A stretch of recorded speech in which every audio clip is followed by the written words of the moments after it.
There we go. Live. I think we are live. Live pants.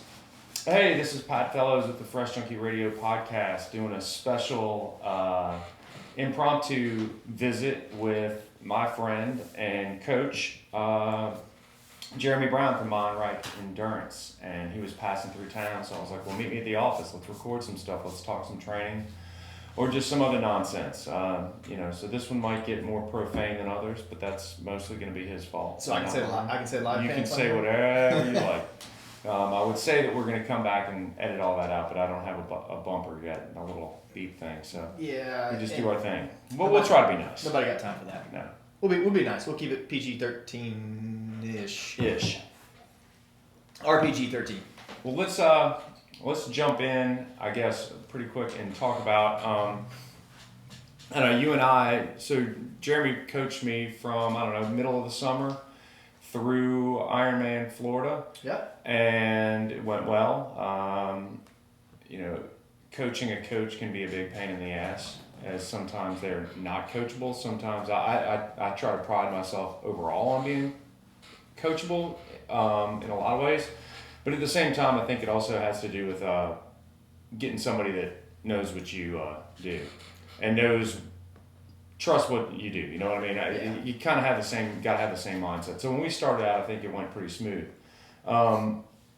Going forward right now, you're not coaching me, mostly because I don't know what I want to do, but what has been your biggest thing dealing with coaching other coaches and the challenges with that? I want to clean that last statement up a bit. Coaching a coach isn't really a problem because they understand what needs to be done. Coaching a Pat Fellows is a big pain in the ass. Probably. So, let's separate those two. Those are not linked in. No, it's actually a lot of fun because I find that whether it's coaching you or coaching another coach, they know how to set their goals. They're willing to go get their goals, and they know what it takes to get their goals. Now the fun part for me is that it makes me really think as a coach because you essentially as a coach you can coach just your we'll call it typical athlete that's just a weekend warrior, if you will, that goes out, puts in the big miles on the weekends and hits some stuff during the week, but they don't necessarily challenge you as much as someone else that understands the art and the science of coaching. And so for me it's always fun because I learn as much, if not more, than the person that I'm actually working with. And it could just be an experienced person in the sport, whether it's a pro level athlete or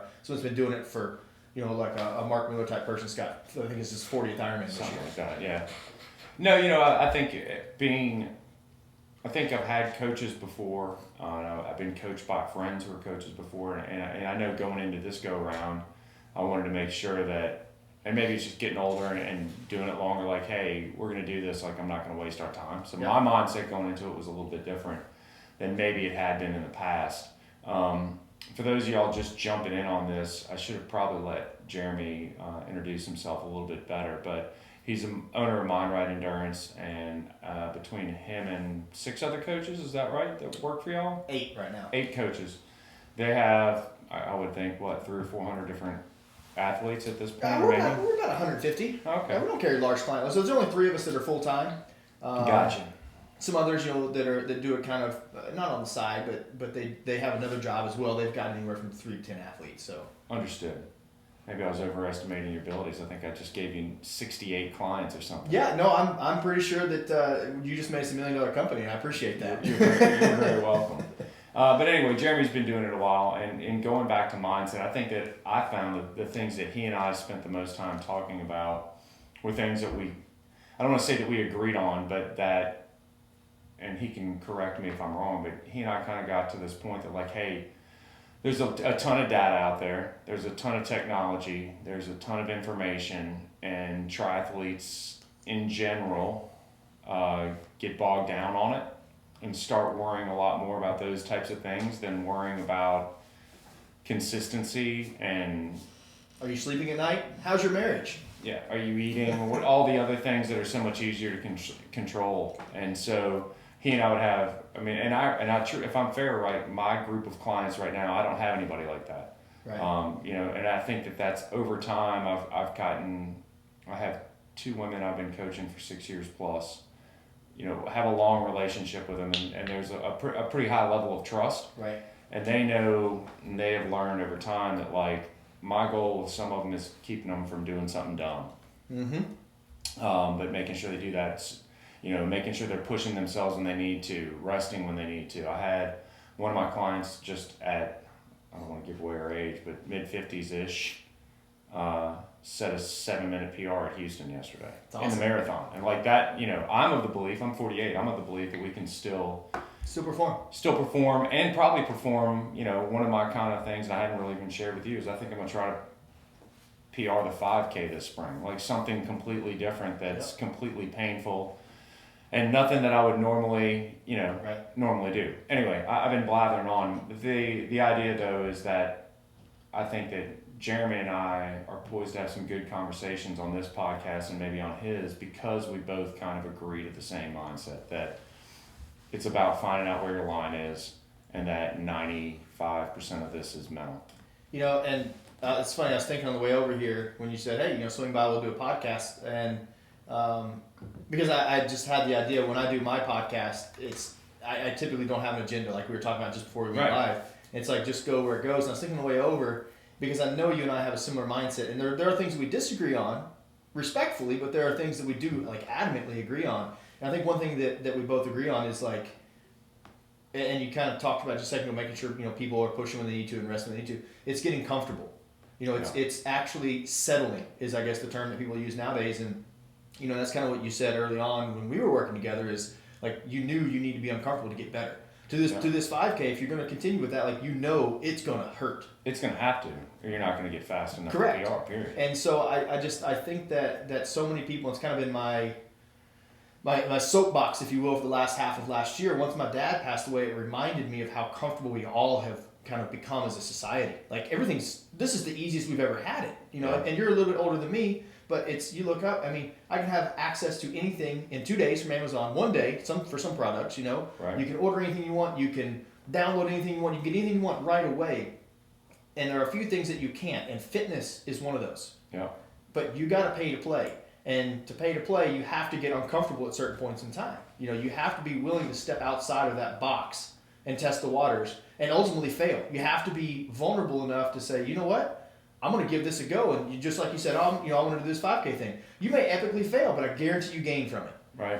But you have to be willing to put yourself in that position and be uncomfortable to grow personally and athletically. Yeah, and I think for me too, I think it's about a different type of goal setting, right? Like we deal with, let's face it, 90%, 70% of our world is half Ironman,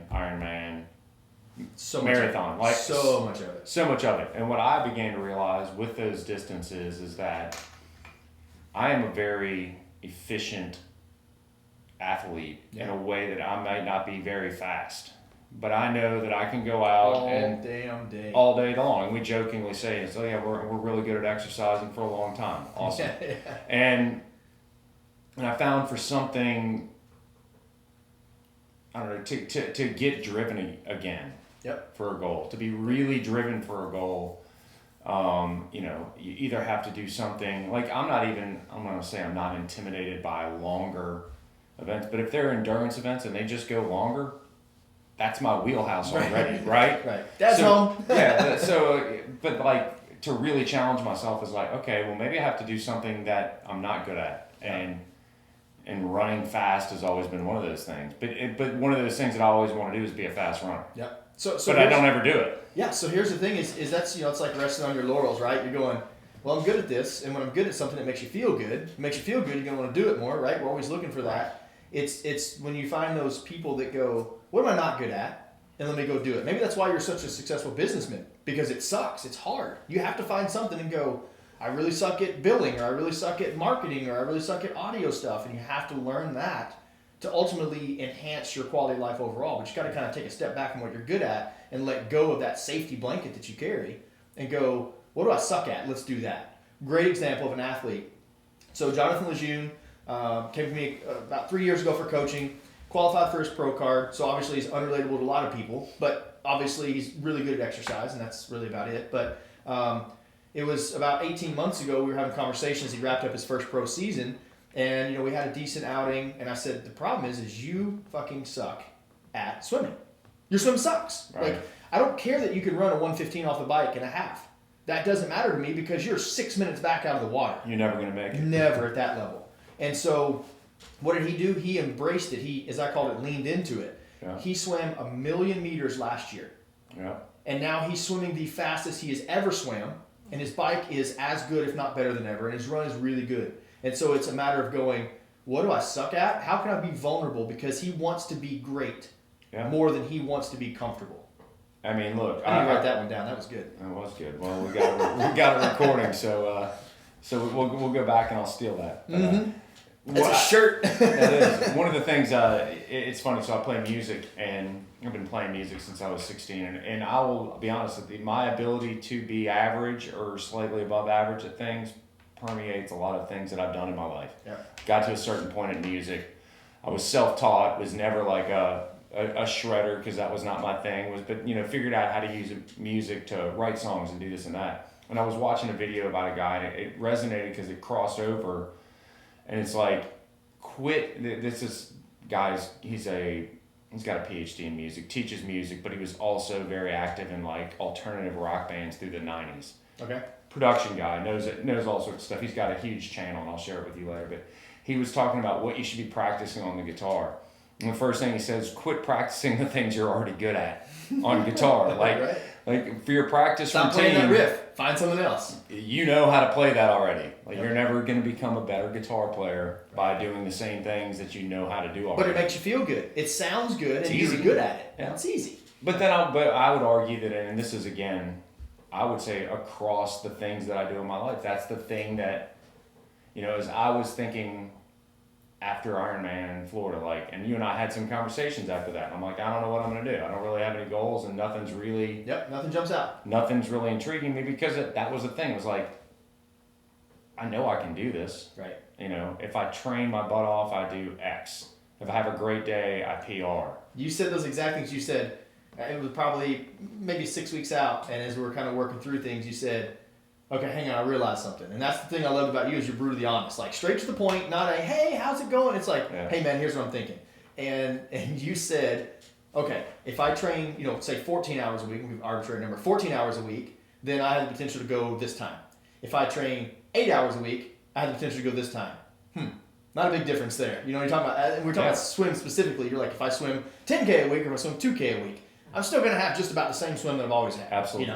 So yeah, I found that is interesting. It is, and it's figuring out, and so for me too, it's like, okay, what am I bad at? I'm bad at running. And so for me, that's, I'm of the belief that after, I've been doing triathlon for 20 years. Yep. And then I didn't do anything for 10 years, but then I swam from 4 to 20.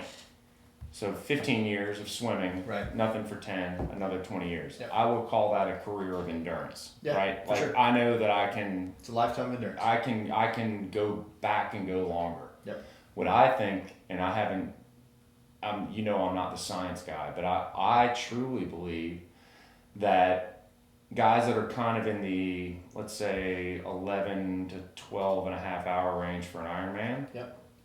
Would behoove themselves training for 5K and 10K speed almost all year round and become better runners. Yeah. Because if you're a 10 and a half to 12 hour Ironman guy, it's because you can't run. Right. Yeah. Right? Absolutely. I mean, even if you're a poor swimmer, right, at 10 and a half to 12 hours, you're an hour and a half swimmer. Right? At worst, hour at best, probably falls somewhere in the middle. Yep. By the bike, if you've been doing it long enough to get there, you're probably 5 to 6 hours. Yep. So it's how long it's going to take you to get home. You're looking 4 to 5.5 hours. Yeah. Yeah. And so 10 and a half. And I don't necessarily think, I look at kids, I coach cross country, and I look at kids now, and I look at my swimming, and I truly believe that there's, if you ran cross country and you ran a 15 to 17 minute 5K at whatever age, you're always going to be able to get back to that point. Yep. A lot easier than me starting at 30. Yep. And my fastest 5K is a 19:30. Like, right. I'm just never going to get there. And so what kids in high school and middle school do is, middle schoolers, they start out with 1 mile, 2 miles, and they get fast at each one of those speeds before they jump up in distance. Yep. Adults go, I want to do Ironman. and then they go Right out run, the gate. then they go waddle a marathon, me included. I'm not. This is not like. No, I get it. Yeah. I mean, like I'm probably, if well trained, a 3:25 to 3:30 marathoner. If I'm like, this is what I'm gonna do. Right. So that makes me a 4:30 to 5:30 Ironman marathon. Yeah. Yep. Which is not mailing it in. So for me, like I'll probably still do more Ironmans, right? Yeah, that's the Sooner, attraction. right? I still like doing it. Yeah. But after our last time, I mean, I think I did the longest bike ride, 8 days that I've ever done. Yep. When you were coaching me, and I rode okay, and that wasn't against what we were doing. Like Right. I don't disagree with what we did. I'm just saying that's not where I need to spend the time. Right. Correct. Yeah. And I know that, and I've known it for years, but I've never done it. So full circle, that's why I'm like, all right, now it's time to So let me ask you this. Let's go take get fast. let's take it away from exercise specifically, because you and I share a lot of thoughts that are non-exercise related, right? Sure, and we're boring people to death with this I already. know, they're like, oh god, another exercise talk. So the thing is that what is it that makes you psychologically go, I want to do something that I suck at? Like, at what point do you get to, and there may not be an answer to this, I just want to generate the question. That's what I try to do with my mental mastery stuff. It's like, just generate the question in your brain of, what in your brain could we gift to someone else that they can maybe start to understand how to look at themselves and go, what do I suck at? I'm doing that this week. Because that's a hard place to be. It is. How am I wired that way? I will say that I am blessed with pseudo stupidity and a full amount of belief that, just like the client I had who ran a marathon PR, Yep. 7 minutes faster. Like that's not like a PR like a minute, right? Anything beyond a minute and a half, we're talking. That's Like 30 seconds a mile. I mean, like that's like 3/4 of a mile. She finished 3/4 of a mile ahead of where she did the year before. That's Correct. quite a bit. That go sit at the finish line and wait for somebody to finish 7 minutes later. Yeah. You're on to the next. Boring. You're on to the next thing. Yeah. So I am blessed with the stupidity of believing. Not that anything is possible, but that most things are possible. It can be done. Yeah. And so from a goal setting standpoint and a whatever, like you and I had the conversation, I'm probably an hour and a half off of qualifying for Kona in my age group. Right. Hour and change, depending on the course, depending on the day. Correct. Hour and change is an eternity. That's a long time. I don't necessarily believe that I'm that fit now. I know that I have the physical abilities to get there Right. if I do the right things and do the other things, right? So I think that one of the things, again, that I've been blessed with or whatever, or maybe it's just an ignorance, is that you say, hey, let's go ride our bikes 400 miles this next week. And I go, well, I hadn't ridden a bike in 6 months. I don't say, hey, I haven't ridden a bike in 3 months. I'm like, oh, this is going to suck. Let's go. This is going to be terrible. What time? Right. And I don't know what that is. I mean, I guess I like, maybe, I do like the challenges, but it's more of I think it's possible, and let's see if we can. Yeah. You know what I mean? Let's see if we can. What's the worst thing that happens? You know that sticker I just gave you? What's that? Yeah. Why wouldn't you? Yeah. That's the way I think. I have a good friend of mine, Will Close. He was. We were trying to get him signed up for his first Ironman. He'd been doing triathlon for 2 or 3 years. He said, "Come on, man, do it. Whatever. Everybody's doing it, right? That's the drug you feed them." We're out on a ride one day, and my wife's riding next to him, and she looks over and she said, "You're gonna do Ironman Florida?" And he says, "No, I don't think so." And she goes, "Well, why wouldn't you?" And it was like crickets, and that's the reason he signed up, because he could not come up with a valid enough reason to go, that's why I shouldn't do it. That's why I'm not going to do it. And so to go along with what you're saying, it's like, it is an ignorance, but it's an ignorance with almost like self-efficacy and self-confidence of, well, I can get it done. It's going to be terrible, but I can get it done. So there's something within guys like you and myself, and I'm sure there's thousands of other people like this. We're not special, but we have that ability to go, it's going to be terrible, but we're going to live. Well, and what I'll say to go even further than that is I truly believe that it's not a special trait. Right. I don't. I mean, maybe the ignorance and like the risk aversion is different, right? Because I have It's the ability zero. to take the I have risk. zero risk aversion. Right. I think that's the difference. Ask me, you'll meet my wife later tonight. She'll be like, yeah, he's an idiot. He'll do whatever and not think about That's it. why until you're not he's in people. it. Yeah. But what I will say is, I think that it's a just like anything else we do. It's trainable. It's something that you can teach people to do. And so, you know, you and I have been talking. Gosh, when we first started talking about you coaching me, I called you actually about coaching. And that was in the spring sometime, and you and I kind of kept in touch. And, you know, my shift in coaching, like, all right, now I have, like I said, I think I coach about 8 people right now. Some of those I've coached for a very long time. And I have been unwilling to get into the arms race of coaching. Yeah. And what I mean by that is that I'm not willing to go fight for clients. Right. And the reason I'm not willing is, number one, I think that what I do is slightly, like when I started out and maybe for the first 3 or 4 years, it became the same thing everybody was doing like that. And that was the thing. It was like, we're all looking at data. Yep. We're all talking about watts. We're all talking about all this. And that's what I mean by the arms race. It like gets deeper and deeper. What's the magic workout? What should I do? How much watts should I do for this? What about this? Right. You know what you need to do? You need to go ride hard. Right. And a great example of this, and I'll get back to the coaching and where I'm going with it, but I noticed I've done Ironman Florida 3 times. The second time I did it, I took off multiple. We had the flood here. Yep. Took off a month. I got sick as a dog. I had 3 weeks to go. I wasn't training much. And granted, I was 2 years younger, but that doesn't really matter. No, Shouldn't, not in the type of kind of base level fitness that we maintain. Right. And I went out and rode hard for 3 weeks leading up to it. I did 2 80-mile rides at the most, but they were burners. Like plow fests. I get on my bike and I rode as hard as I could do, and I rode the exact same course or close to it that we rode. It wasn't much windier. It wasn't this. 15 minutes faster. Right. Like that's. And there's different ways to train, but it was one of those, like, I didn't look at anything. Right. I just, on the rides on here, I was like, go. Yep. And so I learned a lot then. I learned a lot training with you. But going back to it, it's like, I wasn't, when we were having our conversation, I'm not willing to be in the arms race of coaching anymore. Yeah. Because I think that I can take anybody and make them better. Yep. And I think you can too. I think but that's why we're agreeing. At the purest form, that's the purpose of coaching. But that's not, it is the purpose of coaching. It's not the industry standard of coaching. But it's not what anybody in the industry advertises and what they do. Correct. The reason why I have have clients for 5 and 6 years is that they buy in and they're like, I'm improving over 6 years and I'm still getting better 6 years later.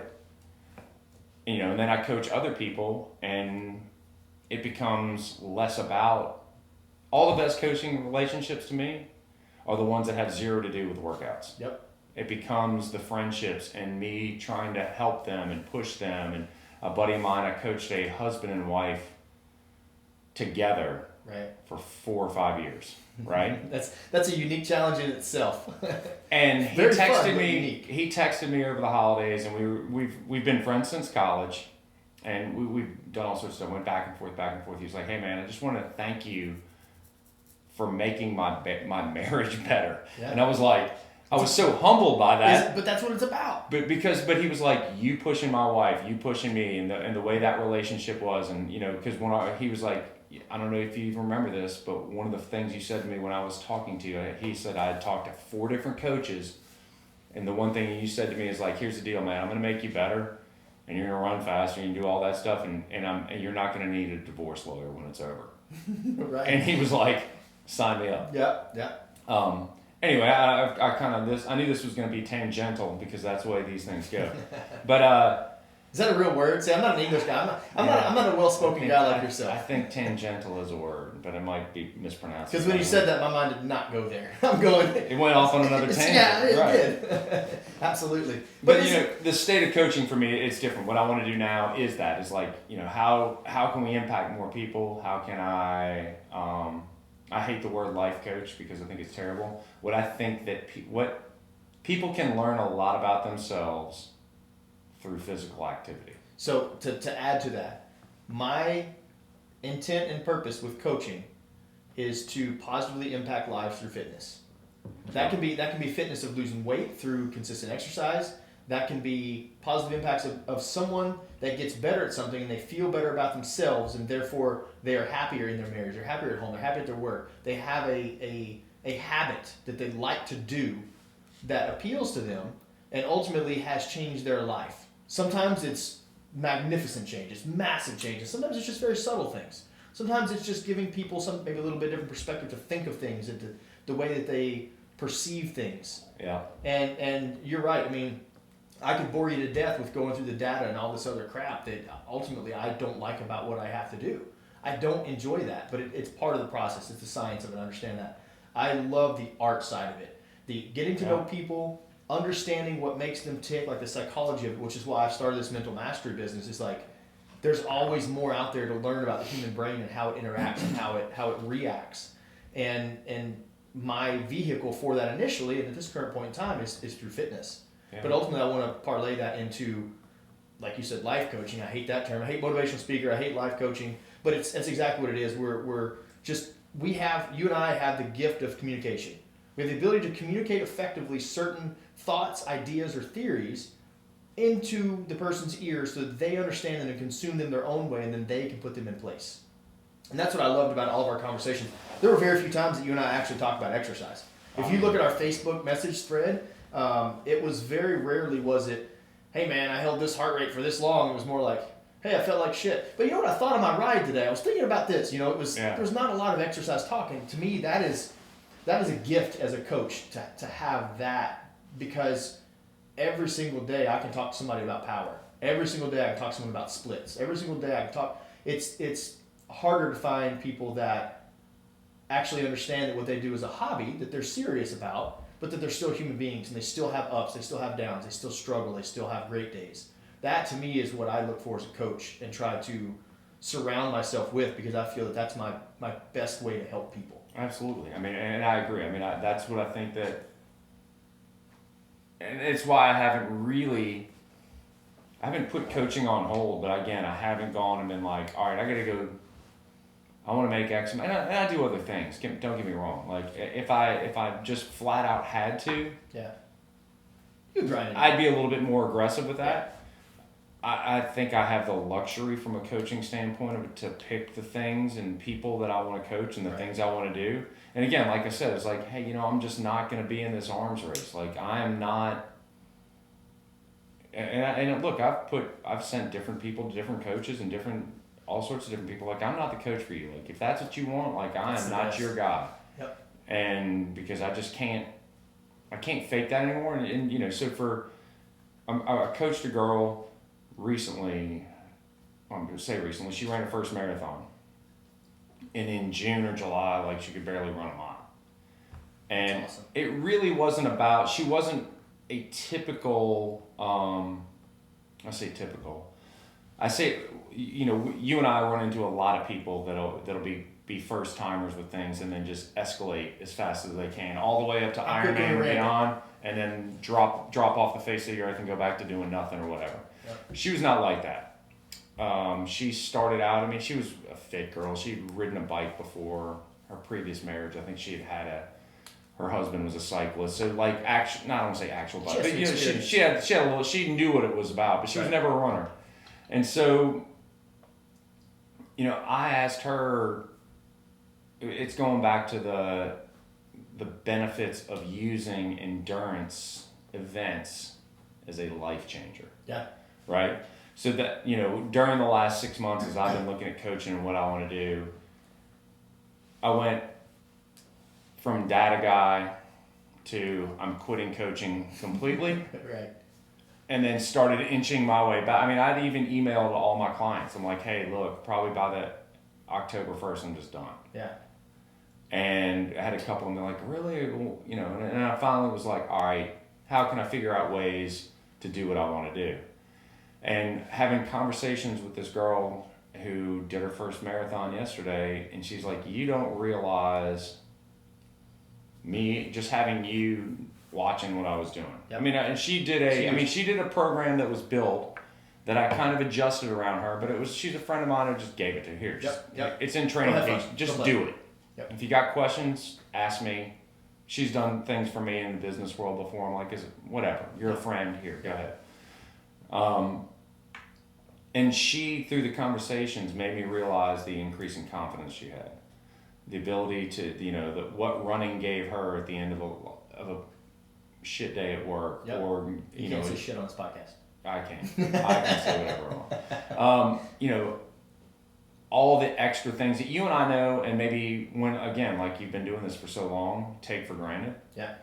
Like to give that to somebody. It's refreshing. It's like, and I'm like, that's what I want to do. Yep. Like I'll continue to coach, and I don't know how I'm going to make any money doing it like that. Right. But I'm not going to be the guy that's just like, all right, let's go find more triathletes to coach. Not that I don't like triathletes, but again, you know what I mean? There's 8 gazillion triathlon coaches. So, you're speaking to that. So I think you may or may not know, my father passed away this past summer from cancer, and the biggest thing I think that I learned that ties into that is I look at everything now with the glasses of, in 10 years, will this matter? Okay. Mm-hmm. So for example, you're finished out at Ironman Florida. I can't tell you what it was. I mean, you had a good day. I can't tell you what it was. But the lessons I learned working with you in that process, I will remember in 10 years. Yeah. Right? This girl, she may not remember that marathon time. She may not remember the 8-mile tempo run in October 18th that she had or did not have, right? But she will remember the changes that you helped her to find. You didn't give her these changes. She discovered them through the process. She did. Yeah. And that's the most powerful thing, is because I can tell you what to go do and you're going to go do it. But it's what you discover on your own that will matter in 10 years. And that's what losing my dad this year has really taught me. And it's really brought me kind of full circle back to my coaching with the mental side of things. Is there's so much more than just the data, so much more than just the reps. It's what we feel, what we experience when we go on these adventures of exercise, right? When we go on these long bike rides or runs or meet our groups for swim or whatever we're doing. Yeah. That's the stuff that ultimately changes our life and down the road can be generationally impactful, right? So 10 years from now, this girl may get her kids into track team. Absolutely. Or cross country, and then those kids get the gift of exercise and how it opens your mind.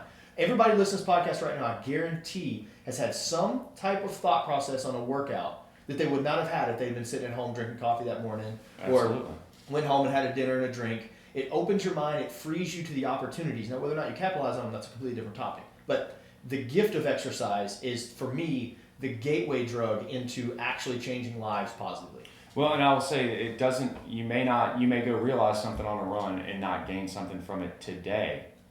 But that's to me why consistency is so important, and by making it something that you do all the time, is because guess what? You don't have to get that genie in the bottle from the one run. Yep. Because you get that opportunity over and over and over and over again, and it helps you solve problems, and it helps you figure out what's going on in your life. And those are the things that, like, again, that people that do it not people that do it and realize it, that's part of it, but the people that can be able to execute on what they learn. Well, kind of, but I guess what I'm saying is the people that don't focus on, like, every workout being an interval and what my Garmin's telling me, and what is the, like the people that can actually go out and free run and do those things. Like, some people will get on me like, I don't want to do another free run. I feel like I need to do, I'm like, go run. Turns out you just need to run more. You just need to run more. So I'm going to switch gears. It's kind of the same story, but a little bit different. We started this thing called FRESHJUNKIE Fit Club, and it has been by the way, I'm an outside observer to that, because you'll add me to the group. It is freaking fantastic. I watch that and I go, I'm a piece of shit. I should go run today. It's fantastic what's happening in there. It is I'll give the long story. I created it, no BS, in November, because I've had it. Everybody probably on this podcast knows I have a restaurant called Fresh Junkie. It's a salad place. I didn't know that. Yes, now you do. Yes, I did. And our business that runs the races is Fresh Junkie Racing. We've tied it together, and the reason why we tied them together because it's about a healthy lifestyle, healthy living. I've always thought that the restaurant, and we purport that the restaurant is bigger than the food, because we try to get people to live the healthy life for all the reasons that we just talked about, right? Yep. All of them. That is important to me. That is a difficult thing to tell somebody while you're taking their order at a restaurant, right? So I've had the restaurant for 12 years. So for 12 years, I've tried to I'm just going to live this life and be kind of loud about it and hope people can connect the dots. Yep. That ain't how the world works, Joe. People, it's not that they don't connect the dots, but I mean, if you want it to be something bigger, you have to make it something bigger. Yep. So the idea was how can I, in a make me feel dirty fashion, Yep. create something that connects what we do from a food standpoint to what we do as a race standpoint without it feeling dirty, Yep. right? Yep.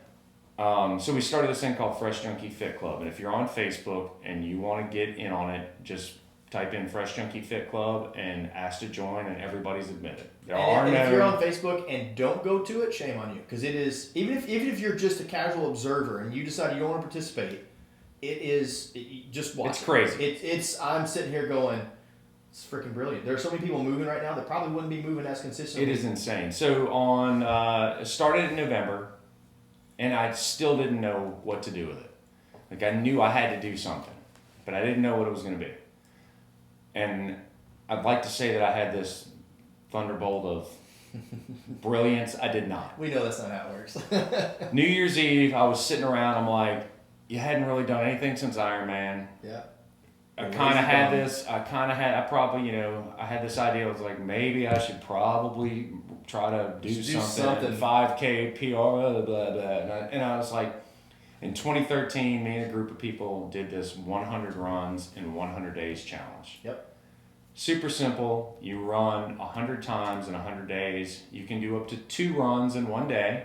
To count, they had to be 20 minutes long. Yep. And you had to have an hour between them. Because otherwise, my friends that I started with, it's a 40-minute run. our dirt bags would run for 20 minutes, stop, get water, start a new file, and then do a 40-minute and 30-second run and they try to count it twice. And we knew in 2013 when we did it that's how it worked. So that's how it came about. I posted up on Facebook on New Year's Eve. I was just hanging out, not bummed out or anything. I was just like, hey, 100 runs in 100 days starts tomorrow. I didn't say who's with me or any, I didn't, right. It was just, that's what's going to happen. And because on New Year's Eve, I went and I did a 5K test to see how out of shape I had gotten. Yep.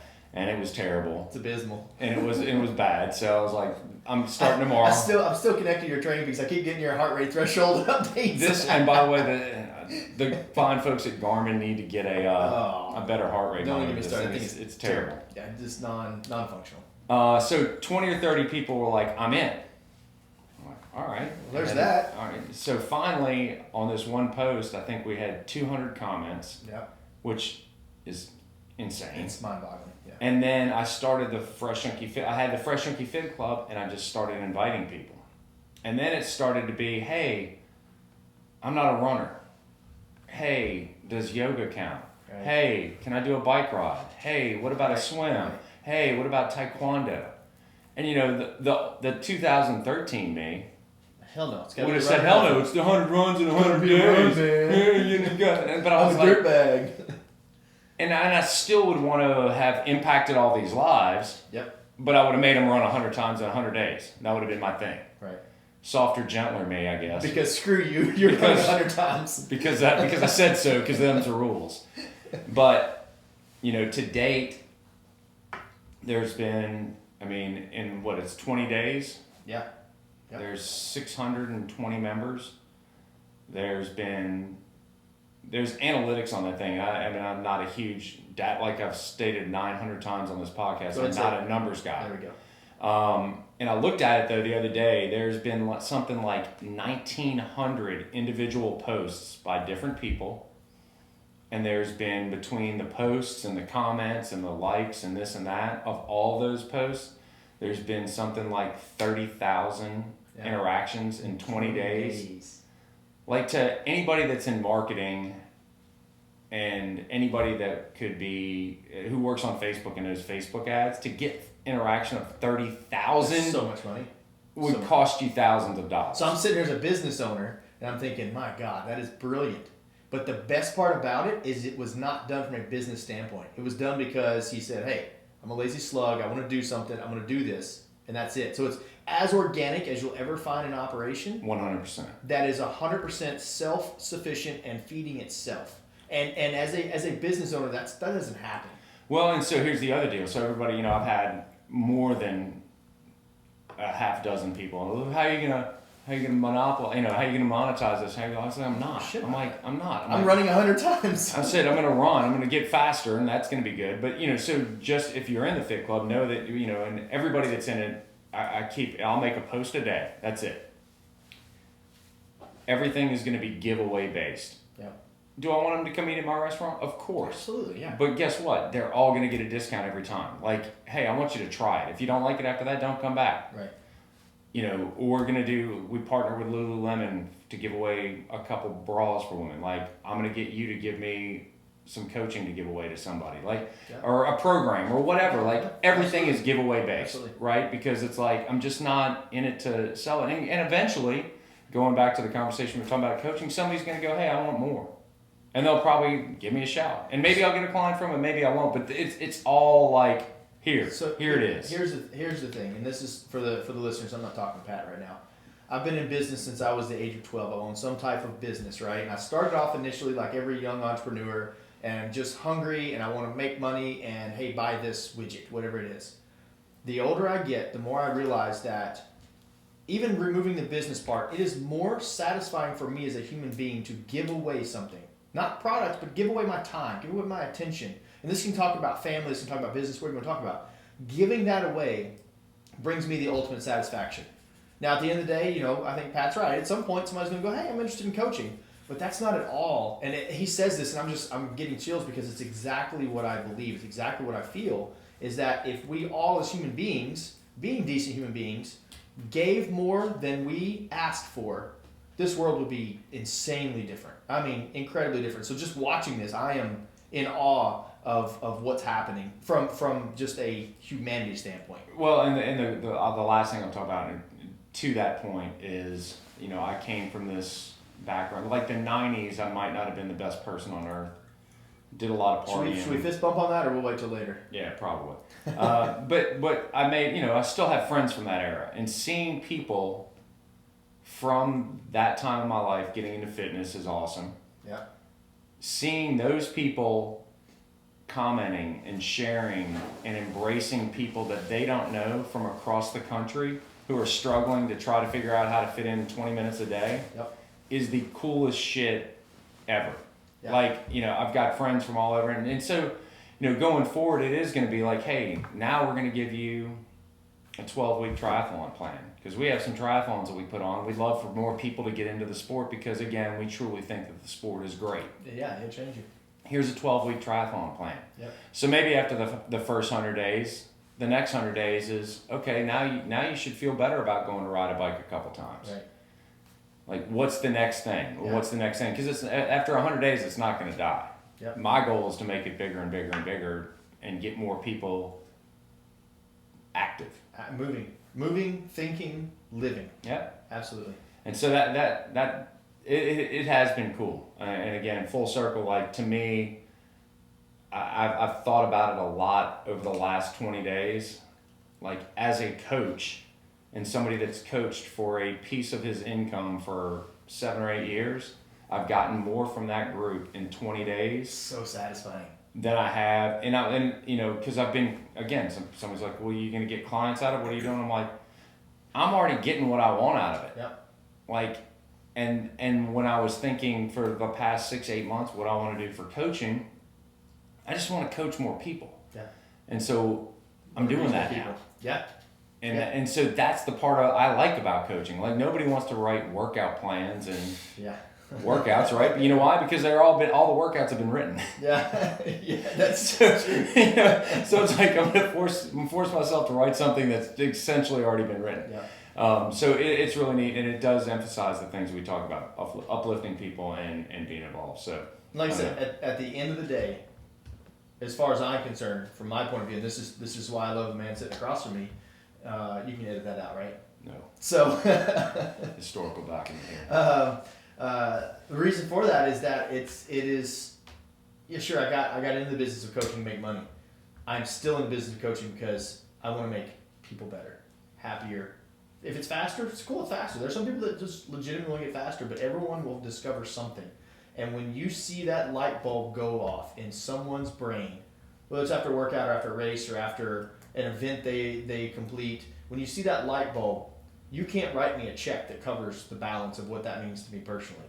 And that to me is why I continue to do what I do, and I continue to try to have the outreach. And I've started this mental mastery thing, and I'm writing this book, and all this other fun stuff is because there's more people out there that need the light in their life, that need someone to go, hey, come check this out, come try this. Maybe this will be good for you. Come give it a go. Right. And then who knows what it leads into. How many people listen to this have told their friends, hey, you know what, come run this 10K with me, and all of a sudden now their friend is doing like a freaking Ironman or something, right? Like it's just getting people moving. It changes lives without a doubt. That's why I love the entire Fresh Junkie thing. Like I wish I lived over this way except for the traffic, minus the traffic. You live in Houston. I mean, I don't want to hear about it. We have infrastructure for it. Baton Rouge does not.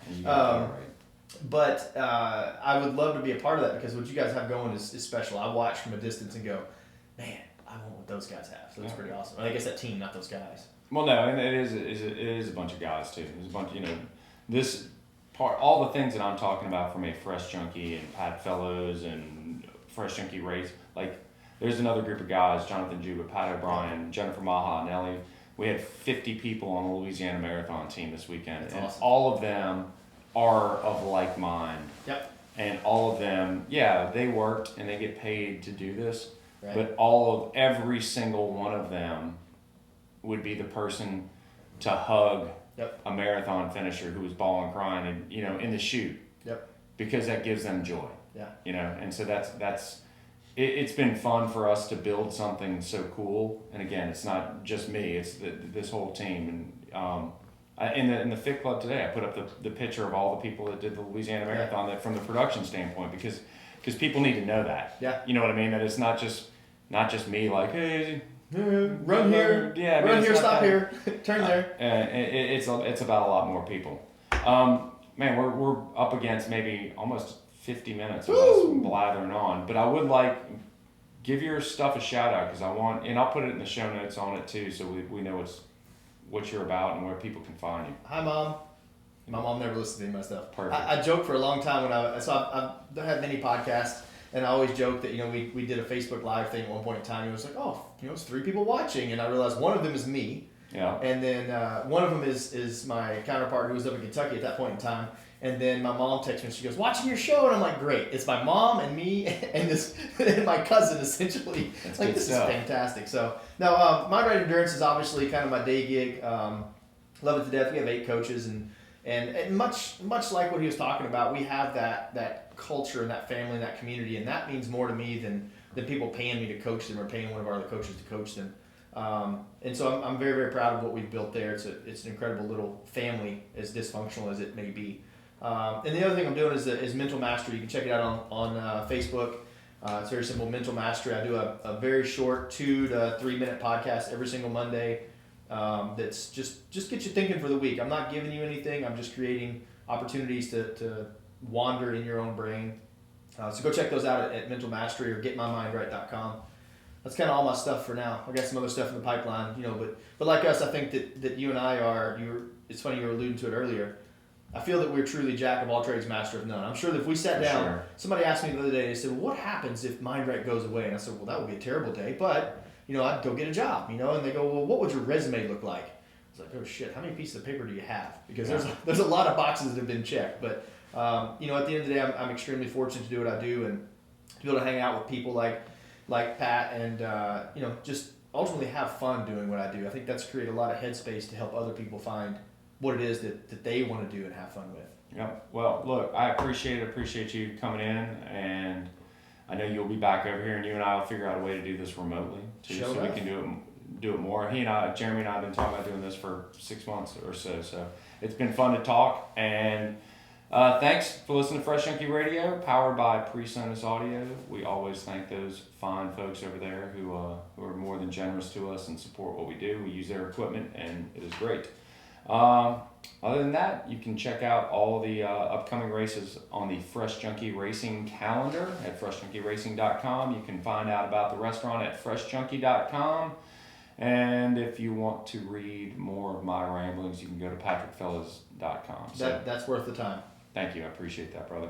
So for Jeremy, and somebody's outside stealing my car. Still in your van. Yeah, this is Pat. Y'all have a great night. Later.